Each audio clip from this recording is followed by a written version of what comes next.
안녕하세요. 저는 현재 45살 여자입니다. 인생에 한 번은 실패하고 두 번째 인생은 잘 살아보기 위해 정말 노력 많이 했는데 사람 사는 게 쉽지만은 않은 것 같네요. 남들은 잘 사는 것 같은데 왜 저는 그렇지 못했을까요? 여러분들께서 제가 겪은 사연 어떻게 생각해 주실지 정말 궁금하네요. 사람의 마음을 함부로 악용해서는 안 된다고 생각합니다. 남편 집안은 저희 집안과는 비교도 안 될 정도로 재산이 많아요. 처음에는 전혀 몰랐었죠. 저희 집안과 비슷한 정도라고 생각하고 있었습니다. 부동산을 전업으로 한다고 해서 모두가 부자는 아니잖아요. 그냥 중개업자라고 생각만 했지 전국에 건물이 각 지역마다 몇십 채는 소유하고 있어 어딜 놀러 가더라도 쉴 곳이 마련되어 있었습니다. 정확하게 얼마나 많은 건물을 가지고 있는지는 전혀 알지 못했어요. 알려주지도 않았고요. 이런 재벌 남편과 결혼하게 된 결정적 이유는 남편과 만나기 전에 저도 부동산 투자 관련해서 어느 정도 공부를 하고 있었어요. 그런데 어느 날 괜찮은 건물 하나가 매물로 나와서 매입하려 하는데 저와 같은 생각을 가지고 있던 남자가 제 앞에 나타났고 서로 대화하다 보니 같은 업종이라서 그런지 몰라도 너무 잘 통했어요. 그리고 배울 점도 정말 많았죠. 그렇게 인연이 닿아 자주 만나게 되었고 결혼까지 하게 되었습니다. 반대는 없었어요. 남편도 저와 같이 한번 이혼한 상태였고 아이는 없었습니다. 저도 아이는 없었고요. 제가 시어머니께 플러스 요인이 되었던 건 남편과 비슷한 안목을 가지고 있다는 거였어요. 제가 선택한 곳은 꼭 남편도 선택을 했었고 그 매물이 대박은 아니더라도 대팔 경우 몇 억이 왔다 갔다 할 정도로 이익을 남겼습니다. 그래서 저를 좋게 봐주신 것 같았어요. 결혼도 했으니 앞으로 우리 아들과 같이 다니면서 배울 게 있으면 많이 배워두고 서로 조금 더 발전하는 계기가 되었으면 좋겠네. 그래도 여태까지 꽤 많은 돈을 벌었는데 괜찮은 곳으로 이사하지 그래. 움직이기 좋은 곳이면 우리 집 근처로 알아보던가. 저희 입주한 지 얼마 되지 않았잖아요. 이제 1년 정도 되었어요. 지금도 움직이는 데는 충분히 괜찮고요. 문제 없어요. 아니면 CM이랑 합치는 건 어떻게 생각하니? 너희 결혼하고 나서 1년 뒤에 합가할 거라고 얘기하더니만 그 말이 쏙 들어갔네. 너희 빈말은 아니었지? 합가한다는 말 약속 지켜야 되는 거다. CM이는 너희 결혼한다고 했을 때 제일 높게 산 부분이 합가였다. 내 말 무슨 뜻인지 알겠지? 따로 사는 것보다 서로 부대끼며 지지고 볶고하면서 같이 살아가는 게 좋은 거야. 그래야 진짜 가족 같지. 안 그럼 너와 내가 친해질 것 같니? 딱 여기까지다. 더 이상 가까워질 수 없는 거야. 나는 그렇게 살고 싶지 않고 원하지도 않는다. 그리고 너희 밥은 제때 챙겨 먹니? 그런 것 같지도 않고. 같이 살면 밥도 거르지 않으니 얼마나 좋아? 나는 아침밥 꼭 먹어야 하잖니. 속이 쓰려서 참을 수가 없어요. 올해 안에 움직이는 걸로 하자. 어머니, 조금만 시간의 여유를 좀 주세요. 입주한 지 얼마나 됐다고 벌써 합가해요. 저희가 알아서 할 테니까 기다려봐요. 요즘 신경 쓸 것도 많아서 많이 예민해져 있는 상태예요. 이사하고 합가해서 적응하려면 오래 걸리잖아요. 남편은 제 생각을 먼저 해줬어요. 한창 바쁜 시기는 맞았어요. 제가 알아본 곳을 돌아다녀야 하고 남편이 알아본 곳도 돌아다녀야 했거든요.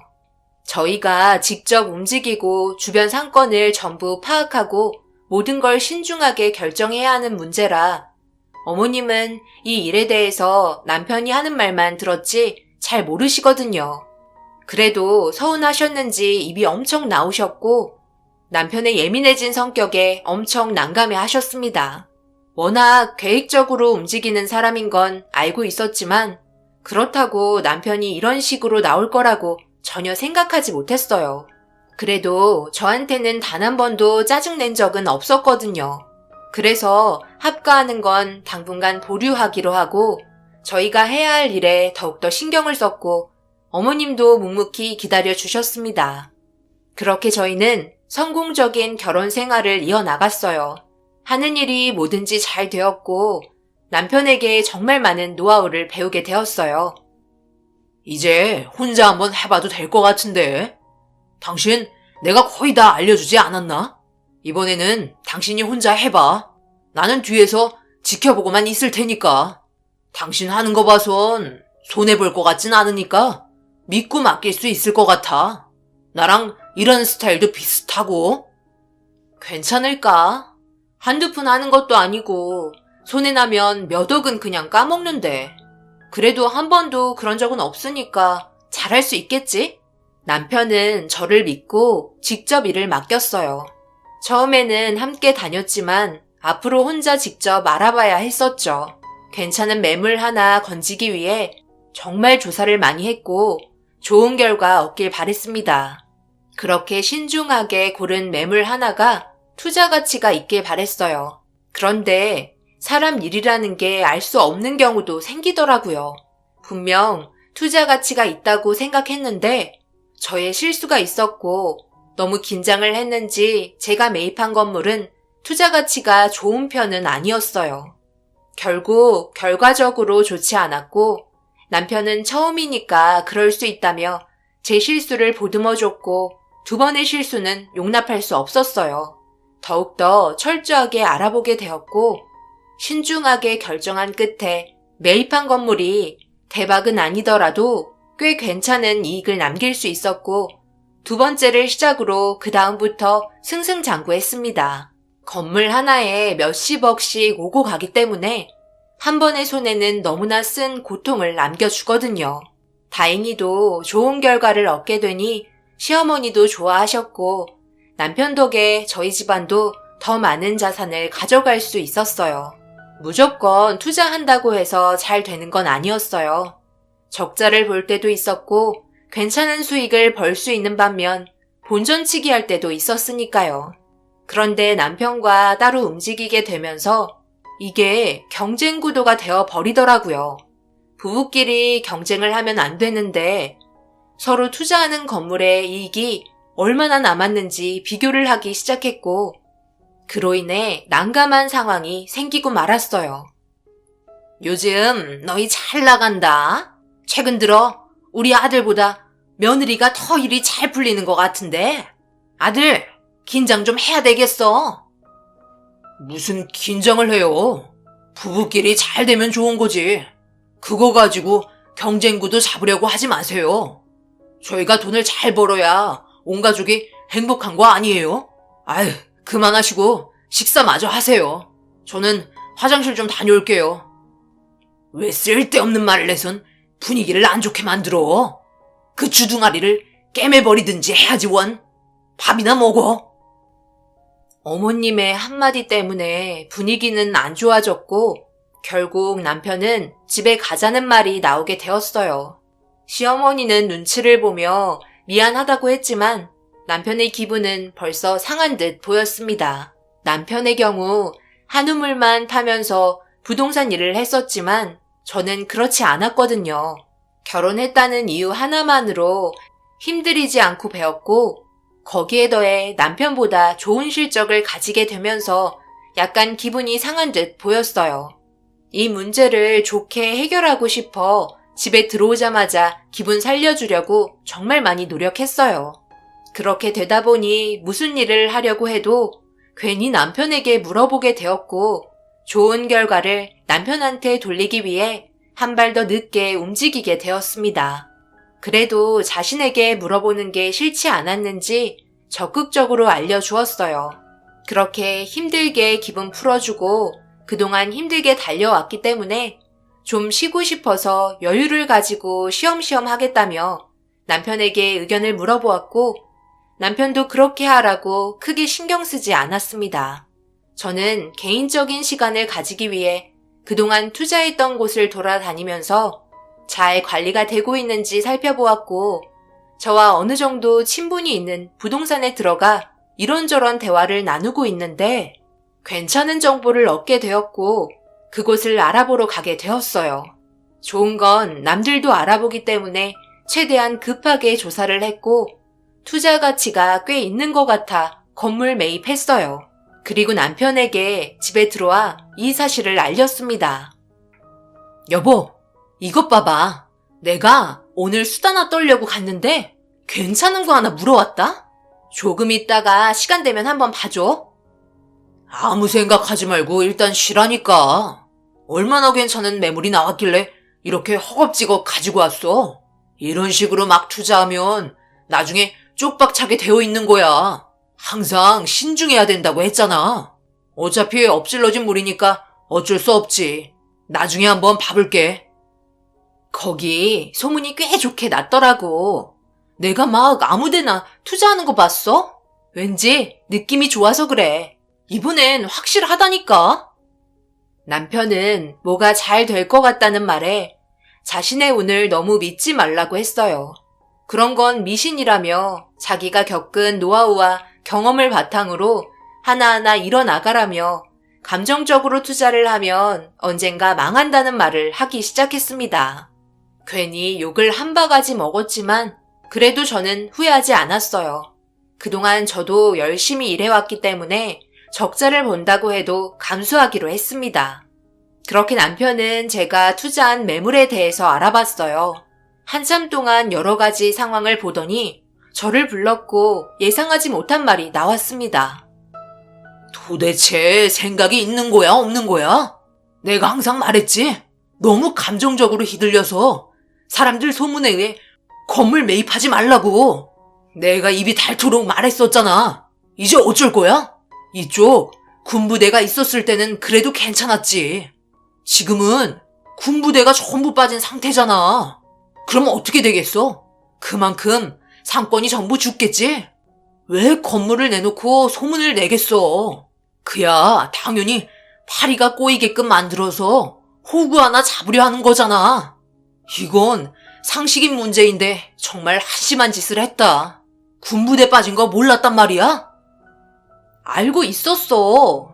내가 그런 거 하나 몰랐을 것 같아? 그런데 그곳에 다른 게 생긴다는 소문이 있더라고. 그래서 그런 거지. 남편은 다시 되팔아 오라며 저에게 실망한 눈빛으로 화를 냈어요. 아무래도 주변 시세보다 비싸게 주고 산 게 문제인 것 같았습니다. 이렇게 저는 저대로 상처를 받게 되었고 남편은 남편대로 생각 없이 투자했다고 화가 난 상태였어요. 이런 심각한 상태에서 시어머니의 전화가 왔어요. 늦은 시간 전화 온 이유는 한동안 조용했었던 학가 문제였어요.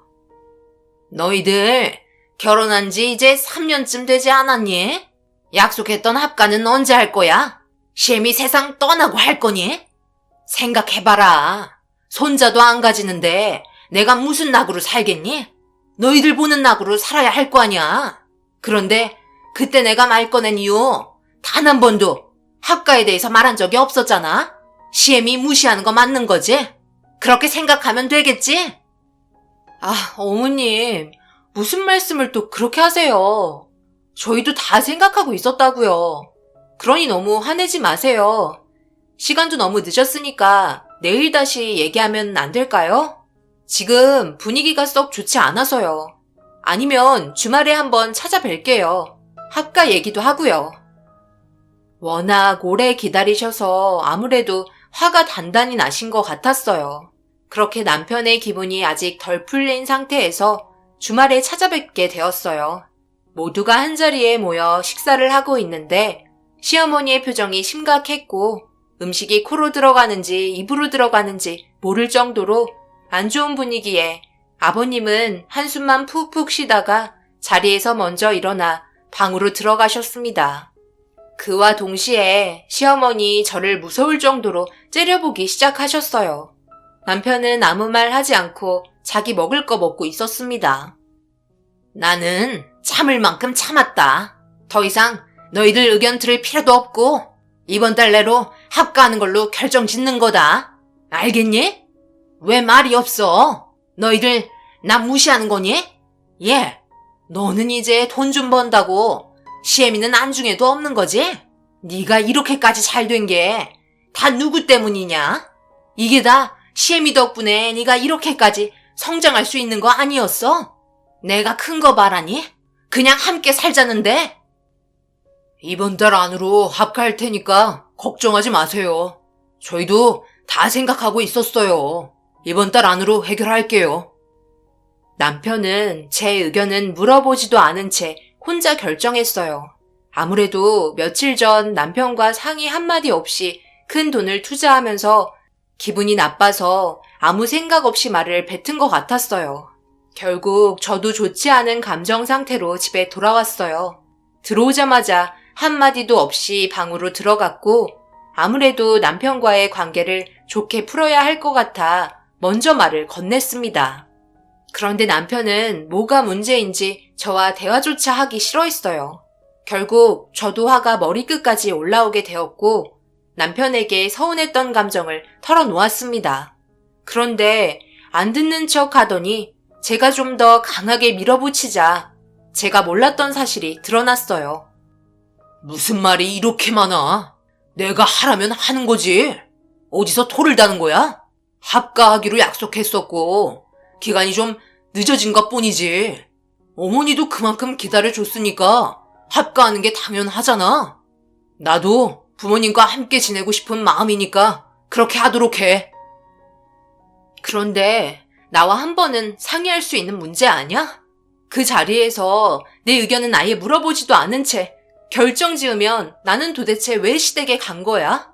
통보받으러 간 건 아니잖아. 그리고 아버님도 나한테 개인적으로 불편하다고 하셨어. 지금처럼 지내는 게 서로 얼굴 안 붉히고 좋은 거라며 이 상태로 유지하길 원하셨다고. 그래서 이런 부분들 같이 있을 때 얘기하려고 했는데 내 말은 들으려 하지도 않고 묵살하면 시어머니께서 날 뭘로 생각하시겠어? 이 부분 정말 서운하다고. 서운해? 그렇게 따지면 나도 서운한 부분 한두 개가 아니거든? 그렇다고 내가 당신한테 서운하다고 자잘한 거 하나하나 다 말한 적이 있었어? 하지만 이번 매물건은 좀 심했잖아. 건물이 1, 2억 하는 것도 아니고 자그마치 50억이야, 50억. 누구 집 개 이름값이냐? 그동안 잘한다 했더니 아주 간이 배 밖으로 나왔지. 마음에 드는 구석이 어떻게 하나도 없냐? 내 돈으로 한 거잖아. 도대체 뭐가 문제인데? 당신한테 돈 빌려달라고 했어? 왜? 내가 잘 될까봐 속이 쓰리나 봐? 내가 투자한 건물이 잘 될지 안 될지 모르는 거잖아. 나는 내 짐작이 맞는다고 생각하니까 내가 알아서 할게. 하지만 이번 일에 있어서 당신이 틀리면 각오하는 게 좋을 거야. 나도 당신이 하는 행동 무시할 거고 더 이상 남편으로 떠받들면서 살지 않을 거야. 남편과 전혀 대화가 이루어지지 않는 상황에서 언성은 점점 높아졌고 잘 해보겠다고 접근했는데 그렇게 되지 않아 마음이 너무 안 좋았습니다. 결국 냉전 상태는 계속해서 이어졌어요. 그렇게 남편과 재혼 후에 시댁에 합가하기로 한 날 시어머니와 남편이 저 몰래 둘이서 엄청난 대화를 주고받고 있었습니다. 그리고 저는 창문을 깨고 뛰쳐나올 수밖에 없었어요. 오늘 우리 합가하는 날인데 우리 모두 데리고 여기 왜 온 거야? 무슨 일이 있는 거야? 아무도 살지 않는 건물에 데려오게. 이 서류가 뭔지 아세요? 경손이 거예요. 저와 어제 긴 시간 대화하고 나서 결정 지은 서류라고요. 전에 매입한 50억짜리 건물 제가 소유하기로 했거든요. 경선이가 손을 대야 할 물건이 있고 그렇지 못한 물건이 있는데 이번 건은 저 혼자 가져가야겠어요. 경선이가 가져가기에는 너무 많은 금액이 뻥튀기 되는데 그걸 제가 보고 싶겠어요? 처음에는 설마 했는데 이게 알고 보니까 경선이가 투자한 건물이 노른자 땅이더라고요. 경선이 건물을 중심으로 전부 다시 재개발이 이루어질 거고 신도시 추진할 계획을 가지고 있는 중이에요. 조만간 공문이 떨어지면 엄청난 가격 상승으로 떼부자 되는 건 시간 문제죠. 지금 서민들은 발만 동동 구르고 있어요. 자금이 원활하게 순환이 안 되니까 조급했는지 생각보다 싼 가격으로 건물을 내놨더라고요. 저희야 아주 좋은 상황이죠. 그래서 지금 경선이한테 엄청난 압박을 주고 드디어 서류 작성 다 했어요. 제가 경선이를 너무 키웠나 봐요. 건들지 말아야 할 것들까지 전부 손대고 있으니 이러다 저희보다 더 많은 재벌이 되겠어요. 제가 그 꼴 보며 배 아파서 살겠어요? 고양이인 줄 알고 키웠는데 알고 보니 호랑이 새끼였네. 결국 남편과 시모의 대화를 전부 듣고 말았어요. 아직 서류상 모든 걸 처리한 건 아니기 때문에 시간은 있었고 서류 제출만 하지 않으면 문제될 건 없었습니다. 저보고는 같은 가족이고 서로 도와가며 배려해가면서 살아야 한다고 입이 닳도록 말하더니만 제가 잘 되는 게 배 아팠는지 엄청난 대박을 지게 된 저를 남편은 너무 싫어하고 있었어요. 돈 앞에서는 사람도 변한다더니 그 말이 사실이었고 결코 같이 있을 수는 없을 것 같아 건물에서 빠져나오려고 하는데 투자 명목으로 잠깐 와보려고 들렸다던 이 건물은 벌써 남편이 매입한 건물이었습니다. 서류상 모든 건 처리가 끝났기 때문에 제출만 하면 되는 문제라 번복할지도 모른다는 또 다른 수를 막으려고 저를 데려온 거였어요. 알고 보니 이 건물에서 저를 나가지 못하게 하려고 수를 쓰고 있었습니다. 남편과 시어머니는 급하게 건물에서 빠져나와 전원까지 차단한 상태였어요.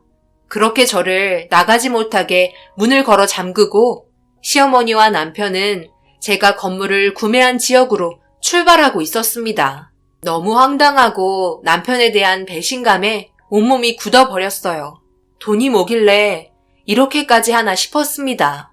처음에는 진정 사랑하는 것 같았는데 시간이 지나면 지날수록 저를 경쟁 상대로 생각하거나 제가 괜찮은 물건 하나 가지고 가면 그런 것들이 상당히 배가 아픈지 그날그날 바뀌는 성격에 더 이상 참을 수 없었고 이번에도 저에게는 왜 샀냐고 제 눈에서 눈물이 맺힐 정도로 뭐라 해놓고선 그게 알고 보니 엄청난 투자 가치가 있는 건물이었다는 게 너무 화가 났습니다. 저를 끝까지 속이고 자기 걸로 만들려고 하는 게 이해할 수 없었어요. 이게 부부인가 싶었습니다. 어두컴컴한 건물에 창문이 딱 하나 있었고 제 몸 겨우 하나 들어갈 정도의 크기였어요. 하필 잠시만 다녀오면 된다는 말에 핸드폰까지 차에 놓고 온 상태라 다른 물건을 찾아보기 시작했고 창문을 깨부술 만한 물건을 찾을 수는 없었습니다. 빈 건물이라 아무것도 없었어요. 결국 너무 급한 나머지 신고 있던 구두를 겉옷으로 벗어 감싼 후 힘차게 돌려 창문을 내리쳤습니다. 그렇게 몇 번을 시도하자 창문이 깨졌고 날카로운 부분들을 정리한 뒤 그곳에서 빠져나올 수 있었어요. 제가 있던 곳은 그래도 2층이었기 때문에 조심스럽게 매달려 내려올 수 있었습니다. 내려오자마자 다시 구두 고쳐 신고 제 차에 올라탔어요. 핸드폰을 보자마자 남편에게 전화해봤지만 받지 않았고 시어머니한테도 전화해봤지만 받지 않았습니다. 최대한 빠르게 일 처리를 끝내려는지 분명히 제가 수십 번 전화한 걸 알고 있을 텐데 받지 않는 거 보곤 남편과 시모의 행동을 점점 더 용서해 줄 수 없을 정도로 제가 가지고 있던 감정이 안 좋아졌어요. 내가 이런다고 못 나올 거라 생각했어? 수십 통 전화했더니 이제 받아? 일 처리 다 끝났나 보네. 전화 받는 거 보니까. 그래, 다 끝났다. 그 건물 이제 당신 건물 아니야. 내 거라고. 네가 얼마나 잘나는지 모르겠지만 이런 건 원래 자질이 있는 사람이 가져가야 하는 거야. 내 돈 받아 잠깐 반짝거린 거 가지고 너무 나대면 큰 코 다쳐. 너랑 나랑 노는 물이 다르다고. 그런데 미꾸라지 한 마리가 들어와서는 온 동네를 다 휘젓고 다녀서 흙탕물을 만들어놔. 돈맛 좀 봤다고 너무 나대면 한순간에 끝나는 거야. 앞으로 부동산 일에는 손 떼고 집에서 수발이나 들면서 살아. 이래서 여자는 집안일을 해야 한다니까. 결국 내가 너희 집에 들어간 이유가 시부모님 수발 들라는 거였어? 그렇게 배 아프니? 내가 잘 되니까? 차라리 이럴 거면 이혼하자. 더 이상 이렇게 사는 건 아닌 것 같네. 처음에는 같이 힘내서 열심히 살아보려 하는가 보다 생각했는데 이 모든 게 내 착각이었네. 너는 평생 내가 하는 모든 일이 잘 되는 꼴을 못 볼 거야. 너 잘 먹고 잘 살아라. 그 건물값 50억이나 통장으로 넘겨. 그리고 이혼하고 앞으로 연락하는 일 없었으면 좋겠어. 이 쫌팽이 같은 놈. 남편은 결국 제가 잘 되는 꼴이 배가 아파 모든 일을 저질렀고 거기에 더해 괜찮은 물건은 남편이 소유하고 주위 사람들에게 인정받고 싶어하는 남자였어요. 결국 제가 가진 것도 뺏어갔고 더 이상 볼 필요 없다 생각했는지 그동안 함께 해온 세월 아무렇지도 않게 청산하고 각자의 삶을 살게 되었어요. 하지만 저도 아무 생각 없이 그 건물을 남편에게 넘긴 건 아니었어요. 남편이 모르는 또 하나의 문제가 발생이 되기 시작했고 전 재산을 털어 주변 일대의 건물들을 전부 매입한 남편이 대박이 아닌 쪽박을 차야 되는 문제가 생기게 되었었죠. 확실히 제가 너무 섣부르게 구매한 건 맞았어요. 그래서 적자를 감내해야 됐고 남편의 말 안 들은 걸 후회하고 있었는데 신도시가 들어온다는 말에 엄청난 기대를 품고 있었고 정말 많은 사람들이 몰려오기 시작했어요. 그런데 이 모든 게 동네 분위기 조성해서 바람 넣어 건물 판매하려는 작업이었던 거죠. 거기에 저는 제대로 물렸던 거였어요. 그런데 남편 또한 주민들이 흘린 정보를 저보다 더 믿고 있었어요. 그 이유는 제가 너무 생각 없이 큰 금액대의 건물을 구매했었고 그동안 실적이 좋았던 결과를 보고 가능성이 있다고 속으로 생각했었나 봐요. 그리고 신도시를 추진 중이라는 진짜 소문까지 퍼지게 되면서 항상 신중하던 남편이 분위기를 타고 일대의 건물을 전부 매입해 버렸어요. 그런데 그 결과가 너무 처참했습니다. 신도시는 잠정 무기한으로 미뤄졌고 그 결과로 인해 더 이상 발전이 없을 것 같았던 마을은 주민들까지 하나둘 떠나게 되면서 관리할 수 있는 금액도 없이 투자한 남편은 건물을 급매하려고 해도 팔리지 않았습니다. 유령 마을이 되어버리자 자금이 원활하게 이루어지지 않아 결국 전 재산을 홀딱 날려먹게 되었네요. 그동안 힘들게 달려오며 일궈냈던 사업을 한순간에 망치는 기분이었습니다. 하지만 저는 남편과 이혼하고 가지고 있는 자금으로 무리하지 않고 투자하고 있어요. 자신의 지나친 욕심으로 인해 화를 부르게 되었고 그제서야 자신의 부족함을 인정하고 있었죠. 남편은 감당할 수도 없는 어마무시한 빚을 떠안게 되었고 결국 길거리에 나앉을 정도로 심각해져 버렸네요. 저를 무시하고 제 의견은 들어주려 하지도 않았던 남편이 맞이한 결과는 좋은 결과를 가져온 저를 증오했던 남편이 받게 된 벌이라고 생각합니다. 현재 남편은 노숙자로 처참한 인생을 살아가고 있다는 소식을 접하게 되었어요. 가족들과도 뿔뿔이 흩어진 것 같습니다. 주변에 친한 사람들 몇 분이 이혼은 했지만 제가 이렇게까지 잘 나갈 수 있었던 건 그래도 남편 덕 아니었냐며 한 번쯤은 도와줄 수 있지 않냐고 속마음을 꺼냈는데 글쎄요, 제가 그렇게까지 해야 할까요? 저를 아무도 살지 않는 빈 건물에 차단기까지 내려서 서류 접수했던 남편인데 용서해줘야 한다는 게 이해되지 않네요. 여러분들은 어떻게 생각하시나요? 노숙자의 인생을 살고 있는 현재의 남편을 구제해줘야 한다고 생각하시나요? 제 사연을 들어주신 분들은 어떤 생각을 가지고 계신지 궁금하네요. 그냥 지나치지 마시고 한마디라도 부탁드리겠습니다. 오늘 여러분들의 하루가 힘내는 하루가 아니라 힘이 나는 하루였으면 좋겠어요. 항상 뒤에서 응원하겠습니다. 감사합니다.